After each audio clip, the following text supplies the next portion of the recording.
Friends and family of the Liverpool striker Diogo Jota and his brother André Silva attended their funerals today in their hometown in Portugal. Family members and leading football figures were seen attending the church service as hundreds gathered outside to pay their respects. The brothers died in a car crash in Spain on Thursday.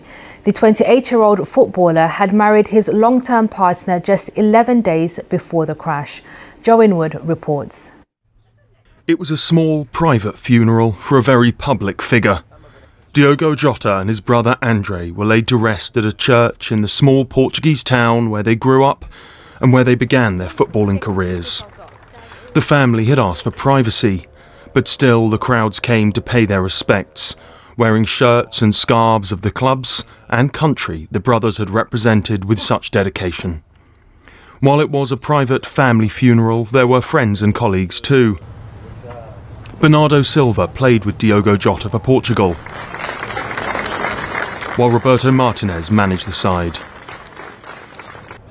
While Liverpool captain Virgil van Dijk and left-back Andy Robertson arrived with two wreaths, one with 20, Diogo Jota's shirt number, and the other with 30, worn by his younger brother.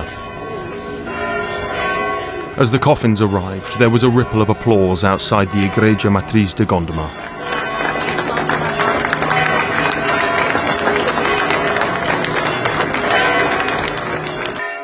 The brothers were driving through northern Spain in the early hours of Thursday morning when their car reportedly suffered a blowout, overturned and burst into flames.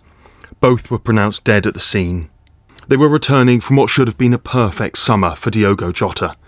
11 days before, he had married his long-term partner and the mother of their 3 children, Ruth Cardoso. On social media, he had said, "It was a day we will never forget." He had also won the Nations League with Portugal and the Premier League with Liverpool. On the day he lifted the trophy, he explained how much it meant. Us, as well as players, we wanted to make it happen. It's a great effort from everybody in the club, and it's a moment to cherish forever. And today, in his adopted city, people continued to lay flowers and share their memories. The legacy he leaves is, I think, that he had a spirit, joy, humility, kindness, youth, everything that was effervescent. I think that's why it's so impactful. Wonderful player, loved by all. Brilliant husband, father, son, player, teammate. Back in Gondomar, as the service finished, the two brothers' coffins were carried for a private burial. 2 men of such promise, carried by friends and family. But they did not walk alone. Joe Inwood, BBC News. Our reporter Phil McCann has been following fan reaction at Anfield to today's events.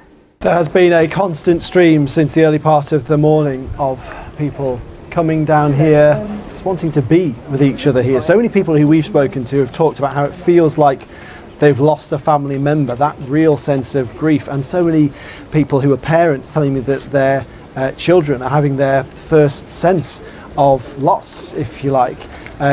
Lots and lots of upset people here today across the generations. We've seen lots of older people here who've clearly been supporting the Reds for decades, but then also lots and lots of younger fans. In fact, a bit earlier on, the kind of middle of the morning, we saw lots of younger boys, well, kind of 8, 9, 10 years old, all in football shirts, who'd all clearly come here after Saturday morning football training or Saturday morning football games, and they'd been brought here as a group to come and see this huge display of grief and affection for Diogo Jota.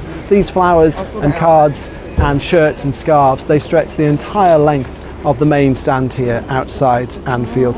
Lots of them referencing the number 20, his shirt number, saying forever 20, and an awful lot of them, of course, as you would imagine, given that this is Liverpool, saying you'll never walk alone, that club anthem that takes on extra poignancy at this time. And worth saying as well, there are lots of tributes we know left outside Molineux, the home ground of Wolverhampton Wanderers, where Diogo Jota played before he came here to Anfield in 2020. This is a city where football is like a family, and therefore that's why so many people here today are saying it feels like they've lost a brother or a son. And it's important for Liverpool to have shown support for Diogo Jota, we saw the club's top players and its manager attend the funeral service. Yes, of course, they were there this morning. We also know that some of the pre-season medical checks here at Anfield have been cancelled, and there's going to be a phased return to training. And we heard, didn't we, we've heard over the last few days, tributes from his Liverpool teammates. We heard from Mohamed Salah, somebody who he's been sharing a pitch with for the last few years, talking about how he even felt scared to return to Anfield after what had happened. We saw some of the Liverpool players coming down here yesterday to lay tributes, and all eyes will be on them, of course, over the next few days, over the next few weeks, as they try to get back to training and preparing for the next season in a way that none of them thought they would be. Lots of questions for this club, which are really questions for tomorrow, of course, about how the team will cope and how Jota will be replaced. But those really are questions for tomorrow, questions that some people here have been debating with each other. But today is, of course, a day to reflect on the funeral, on what's been happening many miles away from here in Portugal. Phil McCann reporting there.